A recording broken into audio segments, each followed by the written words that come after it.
días.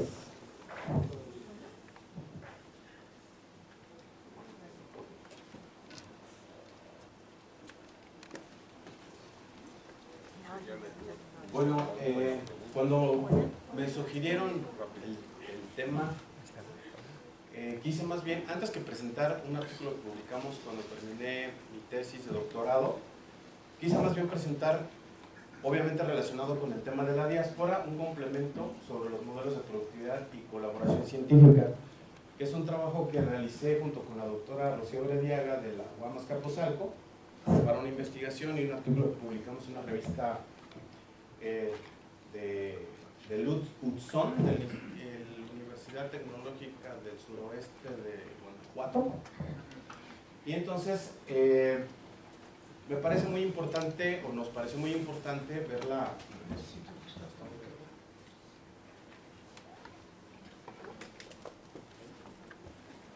Ahí está bien. Nos parece muy importante ver las etapas de colaboración y las etapas de producción científica de los académicos que pertenecen al SNI. ¿Qué quiero decir con ello? El contenido del día de hoy es introducción, metodología, antecedentes, preguntas centrales, productividad y comparativos, gráficos, análisis y conclusiones.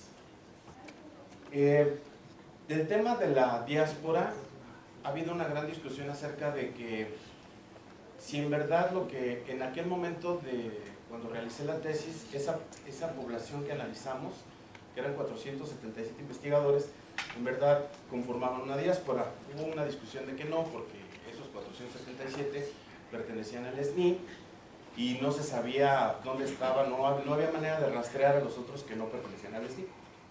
Pero bueno, con eso hicimos el trabajo, descargamos información del Web of Science acerca de sus publicaciones y hicimos los cruces necesarios de esta información para analizarla y ver su productividad y su colaboración. Sin embargo, pues la pregunta que estaba de fondo era que, bueno, la diáspora científica presupone condiciones favorables, que en este caso pueden ser estímulos, y estos estímulos pueden ser becas para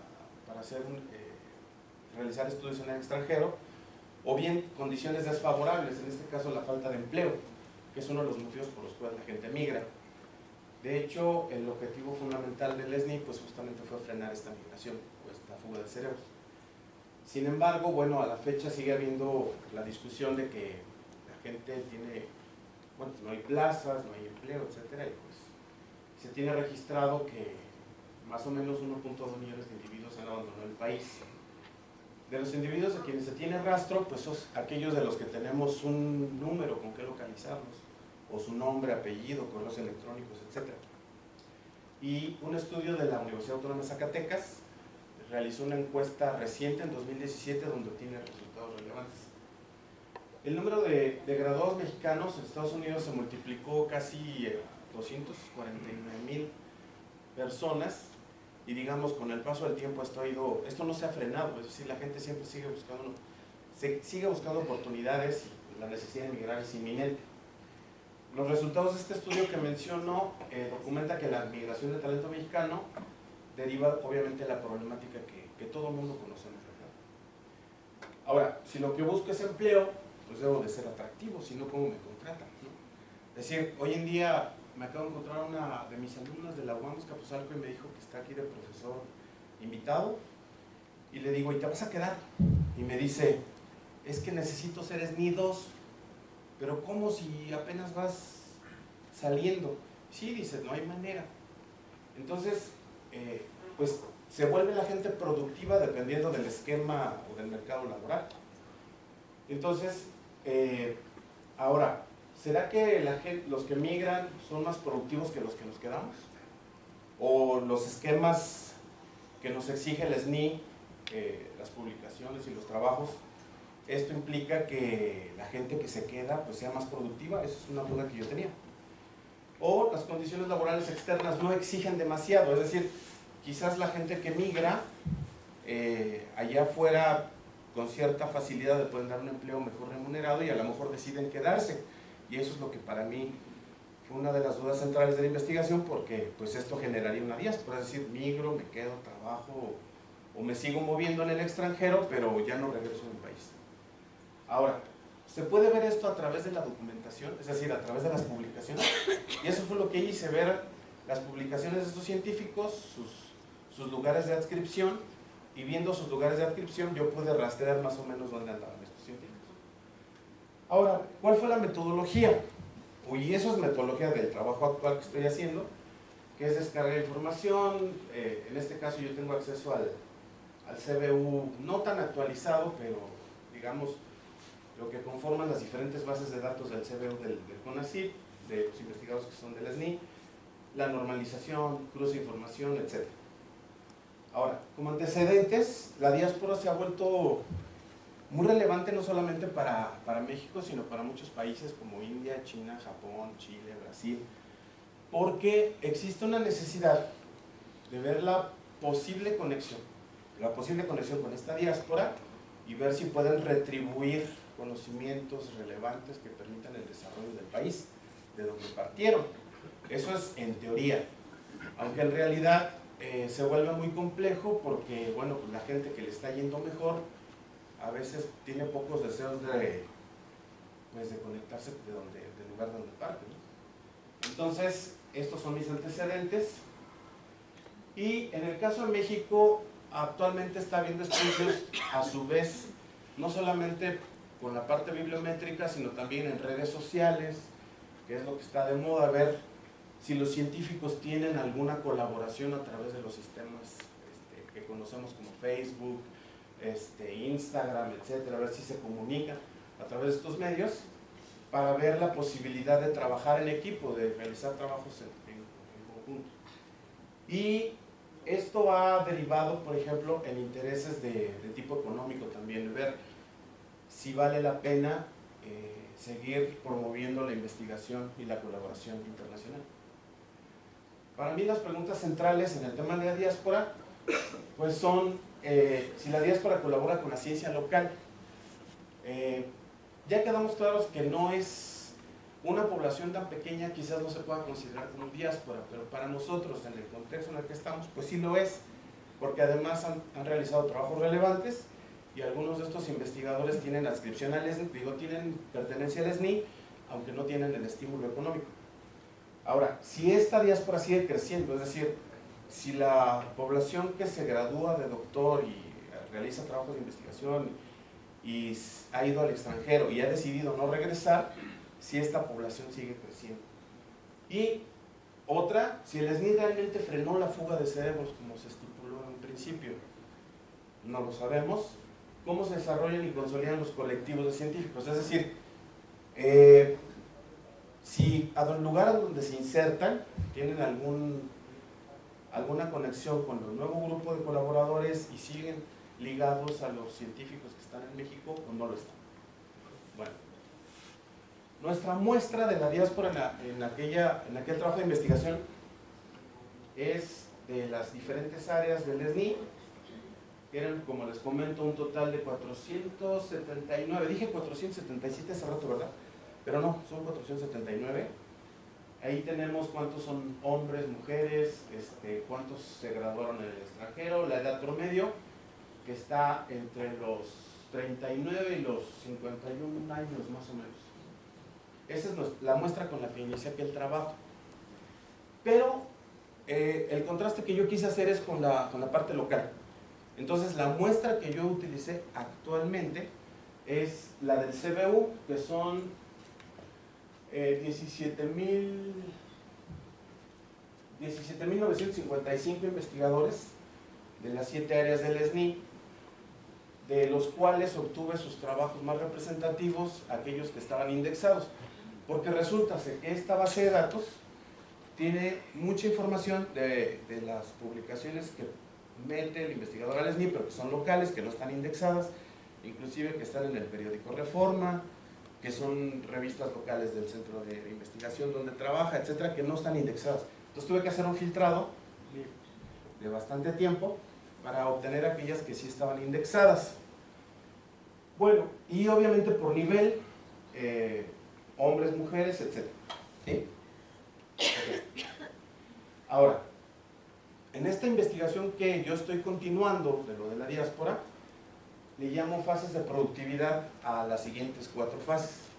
Fase 1 son los primeros 7 años de carrera, que es cuando te gradúas y obtienes un puesto en alguna institución y tus primeros 7 años son muy relevantes para una posible contratación. Bueno, a veces menos tiempo, dependiendo de la institución, si es privada, si es pública, pero los primeros 7 años son muy relevantes para ver si te puedes quedar a trabajar. Luego, de 8 a 21 años de trabajo de investigación, cuando llegas a tu pináculo, digamos, de productividad, que es cuando te vuelves más productivo, tienes más relaciones, llevas a cabo más trabajos de colaboración, etc. Es en donde se esperaría ver mayor cantidad de trabajos. La fase 3, de 21 a 30 años de carrera, que yo denomino como punto de inflexión, y de 30 años y más de carrera, que es cuando el investigador, pues, en teoría, debería de tender a no publicar demasiados trabajos. Entonces, los resultados que obtuve con respecto de la diáspora, de 1984 a 2013, es la fase 1. ¿Dónde está? La fase 1, aquí está ciencias agronómicas y veterinarias, humanidades, etcétera. Y estos son la cantidad de trabajos del 84 a 2013 por fase del investigador. Entonces, en la fase 1, estos son sus publicaciones promedio, la fase 2, la fase 3 y la fase 4. Evidentemente, en la fase 2 es donde se tiene una mayor cantidad de trabajos por cada una de las áreas. En este caso, fíjense, la línea verde es ciencias, es física y matemáticas, y en el caso de artes y humanidades es esta naranjita que baja así de manera abrupta, y en el caso de la amarilla, ciencias de la vida, pues está como que no. También una que está muy encima, que es agronómicas y veterinarias, lo cual pues suena lógico, y digo, conectándolo un poquito con el trabajo que está realizando Mónica Yoselina, pues sí tiene que ver porque tenemos mucho campo, mucha producción. Yo esperaría que estos investigadores estén trabajando bastante. Ahora, esto es en cuanto a cantidad de trabajos promedio, y esto es en cuanto a colaboración de la diáspora. Aquí tenemos el área que mayor cantidad de colaboradores tiene por trabajo, es esta azul oscuro, que es medicina y patología. ¿Sí, verdad? Sí. Medicina y patología. Y dice que en matemáticas, que esperaría uno ver una cantidad espeluznante de colaboración, pues en realidad no lo es tanto. Yo pensaría que en el extranjero,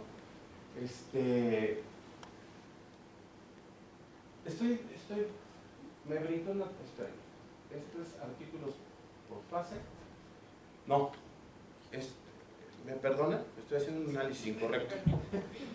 Estos artículos del SNI local, estaba yo diciendo una locura, ¿sí? Ok, esos artículos del SNI local, la mayor cantidad de trabajos lo concentra medicina y patología, los trabajos promedios, es este pico que está aquí, ¿sí? Nos damos cuenta que las áreas, esta naranjita es artes y humanidades, y la que está en azul más clarito es ciencias sociales. Y evidentemente, como ya todos sabemos, porque ellos no publican tanto artículos de investigación, sino más bien capítulos de libros y en otros medios. Estos son trabajos de todo el SNI, de los 17.955 que mencioné. Estos son sus trabajos por fase. Entonces tenemos en la fase 2, en su etapa de consolidación, la mayor cantidad de trabajos promedio, y obviamente cuando pasan a 30 años y más de 30 años de investigación, evidentemente ya no publican tantos trabajos. Estos trabajos. Ahora sí la colaboración, ¿sí? La colaboración, los promedios de coautores por fase, en el caso de los investigadores que pertenecen a la diáspora, aquí tenemos esta, que viene siendo agronómicas y veterinarias. De ahí tenemos ciencias de la vida, etc. No, medicina. ¿La amarilla? La de más arriba tiene que Esta es Medicina y... Ciencias de... Esta, de arqueología y ciencias de la vida. La naranjita, esta naranjita es artes, humanidades, medicina y patología es esta de esta, exactamente. ¿Sí? Esas, los colaboradores promedio por trabajo de los investigadores que conformaron la diáspora de aquella investigación que yo realicé. Ahora, en cuanto a los promedio de coautores por fase de todos los 17.955 que analicé, una vez más, medicina y patología, aquí tiene un tipo de colaboración, y las barras en verde es lo que no quiso agregar Jocelina en su trabajo. O sea, si se dieran cuenta, lo grafiqué con dos escalas. Entonces, las barritas verdes son la colaboración de, ¿cuánto dice? 180 colaboradores promedio para el área de ciencias físicas. ¿Sí? Y en el caso de la diáspora, fíjense, la barrita verde está del orden de los 1000, ¿qué? De los 1100.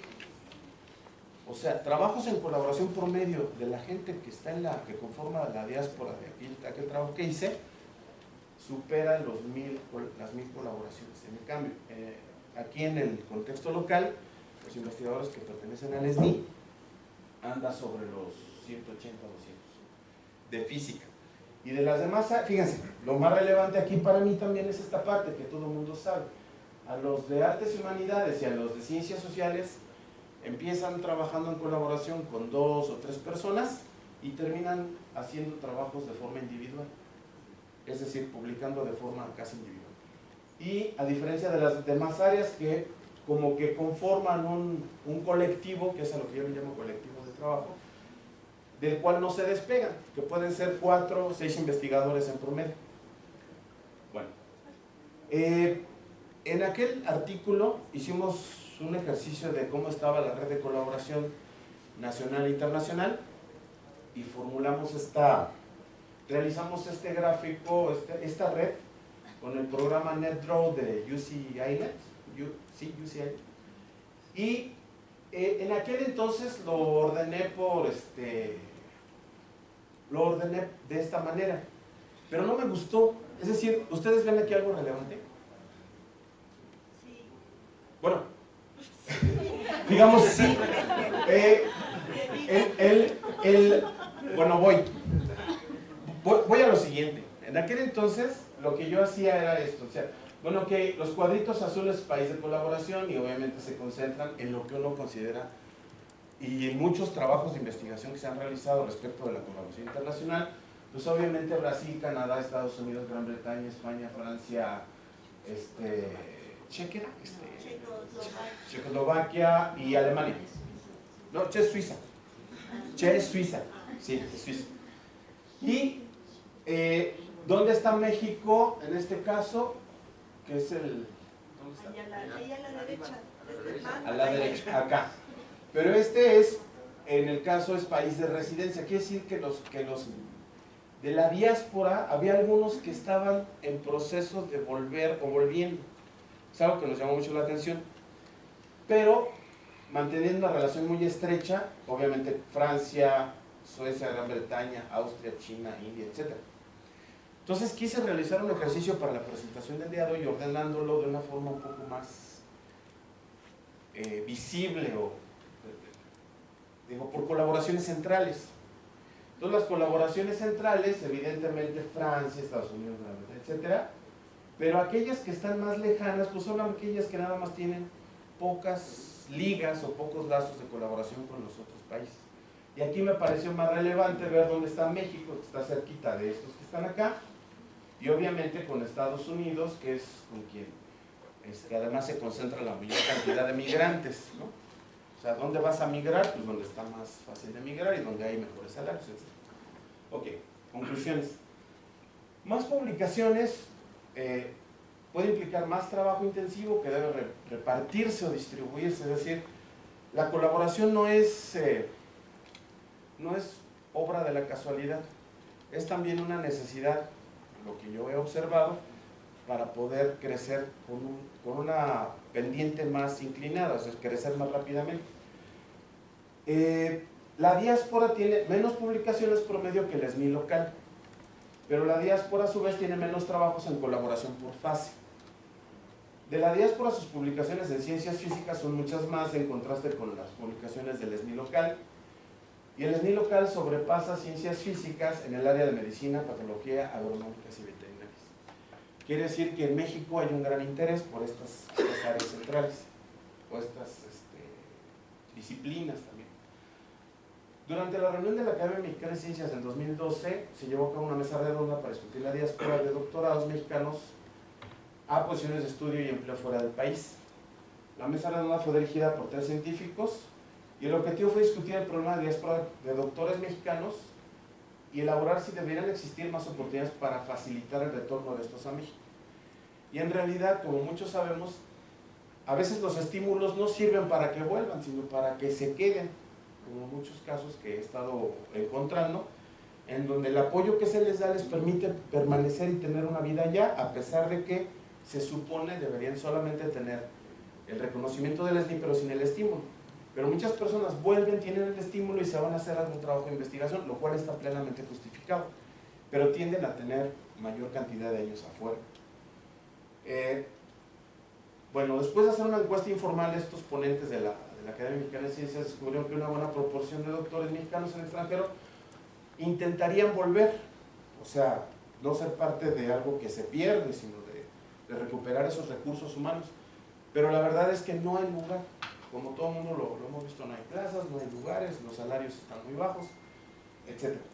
Entonces su retorno ha sido impedido por la falta de plazas. Y cuando estas plazas existen, hay un aparente desinterés en contratar a candidatos que han pasado una temporada en el extranjero. Ahora estamos al revés. Debido a la gran cantidad de programas de posgrado que están en el PNPC, o sea, hay un montón hoy en día de programas de posgrado en el PNPC, y hoy en día resulta más atractivo retenerlos que dejarlos ir. Entonces, cuando viene alguien que estuvo en el extranjero, al parecer también se le dificulta el proceso de entrada, a diferencia de hace años que si tenías un doctorado en el extranjero o alguna especialidad, como que era más fácil que te contrataran de vuelta. Bueno, entonces regresar a México, no. Estados Unidos concentra el 98% de esta migración, y un resultado significativo de esta encuesta es eso que yo les comento, que si hubiera un empleo y que garantizara una cierta permanencia en dicho empleo, las condiciones quizás serían favorables para que la gente volviera. Bueno, aquí termina mi presentación, y solo como datos adicionales, me llamó muchísimo la atención. El empleo en Estados Unidos, digamos, asistente profesor, director asociado, etcétera, etcétera, y en pesos anual anda, es más, no baja de $1.000.000 de pesos, 1.202.000 hasta 2 millones y cacho, ¿ok? 2.350.000. Y en el caso de los salarios de la UNAM, de la Ciudad de México, auxiliar técnico, pobrecito, 4.254, auxiliar de medio tiempo, etcétera. Pero fíjense, por aquí anda técnico académico C con un salario de 50.894. Entonces, si uno tiene grado de doctor y tiene una especialidad y tiene a lo mejor postdoctorado y tiene un currículum bastante importante y producción académica, etcétera, no puedo concursar por este tipo de plazas siquiera. Ahora, profesores, investigadores titulares, a lo mejor, y están del orden de los 68.000 y anualmente a los 827. Titular C, etc. Y los eméritos del orden de los 152.000, o sea, 1.824.000 anuales, que ni siquiera le compite a ingenieros, psicólogos o profesionistas de primer nivel que solo tienen, en términos de su trayectoria académica, el nivel 1, que es la licenciatura. Entonces, algo hay que hacer. Esas referencias. ¿Dudas, comentarios? Muchas gracias, Rafael. Sí. Doctor Edward, luego acá, y luego por acá conmigo. Levanto la mano. Solo un comentario rápido. Esa última comparativa se me hace un poco injusta, porque los gastos de vivir son muy distintos. Hay gente, yo tengo colegas trabajando en Estados Unidos que les va tan difícil como nos va a nosotros en México en algunas ocasiones. O sea, si tú vives en Hawái, por ejemplo, vivir en Hawái como profesor es complicado por los altos costos de la tierra y demás, ¿no? Entonces, ciertamente, digo, para los que hemos estado fuera, ganas más, pero ciertamente gastas mucho más. En Suiza, un departamento de 50 metros cuadrados te puede costar 2.000 euros. Y puedes estar ganando 3.000, 4.000 euros y aún así te estás gastando la mitad de tu salario. Entonces yo creo que esa comparativa es un poco sesgada, porque no es nada más la cantidad, es el costo de vida realmente que uno tiene en cada país, ¿no? Y la situación puede ser difícil en ambas, en ese sentido. Ok, José. ¿Alguien? Mariana. Me pareció muy interesante tu presentación. Yo tengo una duda que, bueno, he arrastrado al paso de los años, y es, ¿realmente México está preparado para una producción de doctores? ¿Por qué me pregunta? Porque México considero yo que es un país manufacturero y de producción. Por ejemplo, tan solo en la industria química, si uno recién egresado como ingeniero químico con maestría vas, finalmente te pueden hacer trabajo administrativo, pero no te permiten el desarrollo o innovación de, por ejemplo, tecnología para facilitar ese trabajo. Entonces yo creo que podría empezar también el cambio ahí, ¿no? O sea, la industria mexicana realmente creo que yo es en su mayoría manufacturera. Entonces, por eso, ¿tú qué opinas? Exacto, ¿tú qué opinas al respecto, no? Creo yo que la cantidad de personas que egresan como doctores va más al sector académico, a la parte del desarrollo de conocimiento, más recurso humano. Pero por el otro lado, la industria también te frena, porque ya no te permite que tú como doctor, ni como ingeniero, puedas desarrollar tecnología para facilitar esos procesos. Sí. Ok. Primero, ahorita respondo, pero estoy escuchando las preguntas. Un comentario nada más. Esa encuesta de la UAS no incluyó un rubro sobre actividad científica en términos de publicaciones. O sea, solamente me interesaba saber si habían obtenido algún grado académico después de la licenciatura. En ese sentido, pues sí, ese es un número tan grande, se explica porque a nivel profesional tiene mucha demanda, pero para hacer comparaciones con el SNI, lo que nos interesa serían los que siguen activos, sí están activos en las instituciones. Ok, respondo al doctor Edward. Puse los salarios, me llamó mucho la atención porque y no era la intención, pero qué bueno que surgió la diferencia. Efectivamente, tengo amigos que están en Mississippi, otros en Missouri y otros en California.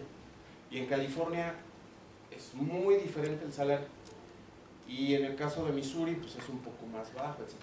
Sí, pero la intención, cuando vi los de la UNAM, me llamó la atención que con un cierto perfil no puedes como llegar a ese tipo de puesto. Y cuando sí cubres el puesto, empiezas como desde abajo, etc. Es todo un proceso. Y no nada más es de la UNAM, sino de muchas escuelas. Entonces puse el ejemplo de la UNAM porque es la más grande, pero en realidad creo que es un fenómeno que está pasando en muchas universidades públicas, que es como entrar a picar piedra y ver si puedes, y entonces tener más nivel, etc. Lo puse con la buena intención de darnos cuenta las brechas, y que de repente pues eso también es algo atractivo para la gente, tener la posibilidad de emigrar y tener quizás una mejor remuneración, aunque como bien lo comenta usted, pues no necesariamente, ¿no? Y ahí les voy a recomendar, antes de que se me vaya, la lectura de, a lo mejor ya lo leyeron, se llama Pantaletas, de Armando Ramírez. Ese libro está muy padre porque lo escribe con lenguaje coloquial, emplea algunas groserías, pero en el contexto del libro dice que el Maciosare, que es el personaje principal, su mamá le dice que estudie para que sea como don Benito Juárez y le vaya bien en la vida. Estudia sociología y entonces le va muy mal, incursiona en el comercio informal para vender pantaletas de talla extra grande, de ahí el título del libro. Y entonces se queja de la vida y que no se puede poner en un tianguis, y etcétera, etcétera. Pero yo conozco algunas personas que tienen maestría y les está yendo bastante mal. Tienen varios años sin encontrar trabajo, y entonces a veces lo queda de otra, sobre todo cuando tienes familia, pues incursionar en algo, es decir, en lo que sea, para salir adelante. Y obvio que tú quisieras quizás un trabajo de investigador, o bien estar en la industria y apoyando algo. Y entonces, respondiendo a la segunda pregunta, creo yo que es más bien lo que necesitamos, un cambio de paradigma. A ver, hago mi doctorado. Con este conocimiento y como está el mercado laboral, en la academia a lo mejor no se va a poder, es decir, en las instituciones públicas o privadas. ¿Qué hago con esto que sé? Entonces me tengo que vincular. Y no tengo que estar esperando mi gotita de agua o a ver quién me ayuda, y si no me ayudan en la academia, entonces estar tristeando. No, es cambiar de paradigma. Con lo que sé hacer, ¿a dónde puedo encajar? ¿O a quién le puedo ayudar? ¿O si puedo formar mi propia empresa? Eso es lo que no se nos enseña en la academia. Entonces uno tiene que buscarlo. O sea, los salarios también los puse a propósito. Es decir, si quiero tener ese salario, híjole, pero no me contratan en Simvestar. Pues, ¿pero qué sabes hacer? ¿Cómo te vas a vender? Y eso es algo que nos deberían también de enseñar, y que lo sugiero, o sea, tienes que buscarle. O sea, si no, ¿cómo? ¿No? Yo creo que eso es importante. Ahora, la última comentario de Miguel, efectivamente, lo puse con toda la intención de que fue algo informal, inclusive ellos lo comentan, que buscaron los correos electrónicos de muchas personas y a ver, respóndeme a la encuesta. Entonces fue muy informal y se quejaban de cosas que ni siquiera estaban aterrizadas en el contexto del SNI o de los investigadores locales, o inclusive ni siquiera hicieron una investigación así formal como la que hizo Rocío Grediaga. Rocío Grediaga sí fueron a las escuelas de un doctorado en específico, encuestaron a muchos investigadores del área de sociología, y vieron su trayectoria académica, licenciatura, maestría, doctorado, y por qué se habían ido al extranjero y por qué ya no habían decidido volver. ¿Sí? ¿Algún otro comentario? Sí, muy breve. Yo creo que el problema principal es justamente la falta de oportunidades, falta de plazas en las instituciones académicas, que desde hace muchísimos años no se dan de manera regular, aunque las universidades públicas sí han tenido muchas plazas, y falta de oportunidades en las industrias, que no contratan gente de muy alto nivel, porque a veces no desarrollan tecnología, por ejemplo. Entonces, efectivamente, habría que cambiar de paradigma.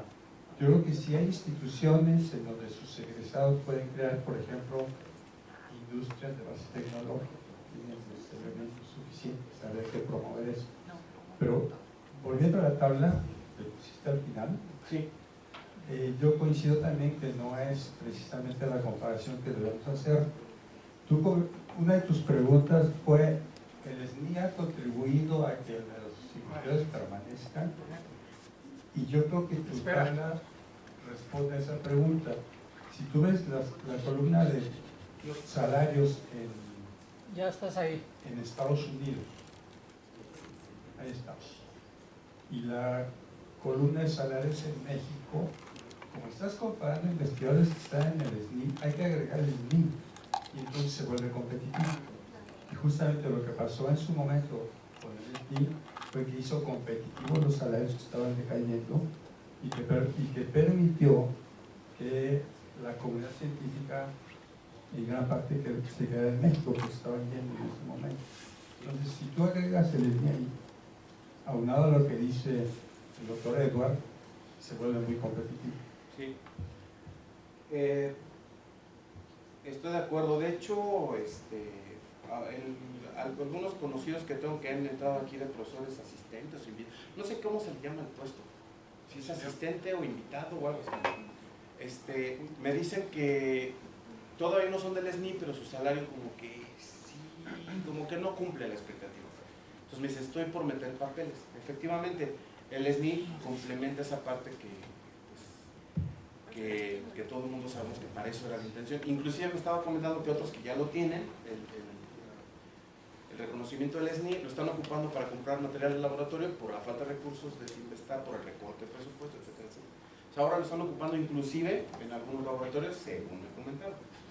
Pero yo creo que es importante saber hacia dónde vamos, porque para mí fue muy importante romper paradigmas. Es decir, yo también me costó mucho trabajo ubicarme, inclusive no estoy en una institución y estuve en una institución privada, pero no me gustaban algunas cosas, entonces busqué y busqué, pero con lo que sé hacer, pude encajar acá. Con lo que sé hacer, puedo encajar acá, ¿verdad?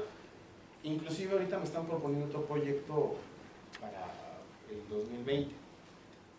Entonces es quitarnos de la cabeza esa idea que me gradúo, soy del SNI, me contratan en una institución, hasta que me oxide.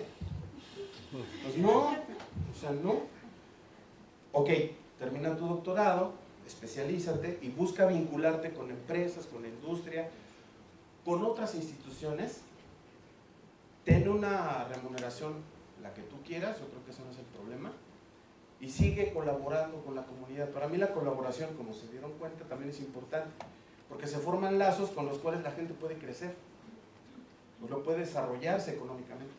O sea, no es propiamente pertenecer a la academia, como muchos piensan. Y bueno, pues esa es la aportación, porque la diáspora pues precisamente es parte del tema. Se fueron por mejores condiciones salariales o laborales y decidieron permanecer, pero está el comentario de que si mejoras las condiciones en México, pues obvio que vuelvo. Está mi familia, están los tacos, está o sea, está el idioma, ¿no? En español no me tengo que... O sea, hay muchos beneficios de estar en nuestro país, el problema es romper paradigmas, creo. Bueno, pues te agradecemos mucho, Rafael. Gracias. Muchas gracias.